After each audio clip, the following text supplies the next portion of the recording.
Hello everyone, আসসালামু আলাইকুম। It's me Nusrat Jahan Sumana. তো আজকে আবার চলে আসলাম একটা মিনি ব্লগ নিয়ে। আজকে আমরা চলে যাচ্ছি কাজিনরা সবাই মিলে রাঙামাটিতে।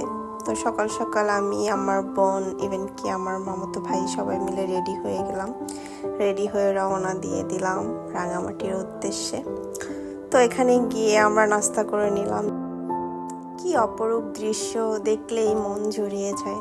আল্লাহর সৃষ্টি কতই না সুন্দর।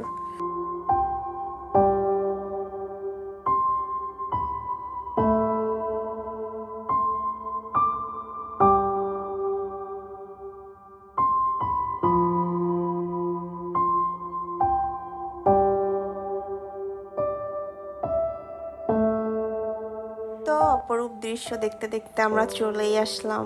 এসে আমরা সবাই হোটেলে গিয়ে চেঞ্জ করে নিলাম, যেহেতু আমরা বোর্ডে জার্নি করব। সো সবাই টি শার্ট পরে নিলাম। তারপরে আমরা সবাই চলে গেলাম বোর্ডের কাছে। এখন আমরা সবাই মিলে বোর্ডে উঠবো। যেদিকে তাকায় অপরূপ সৌন্দর্য, মনে হচ্ছে এখানে যদি থেকে যেতে পারতাম। কি অপরূপ দৃশ্য, তাই না? চারোপাশে পাহাড়, মাঝখান দিয়ে লেক। অনেক সুন্দর বাতাস হচ্ছিল, এখানে বসতে অন্যরকম একটা ভালো লাগা কাজ করতেছিল।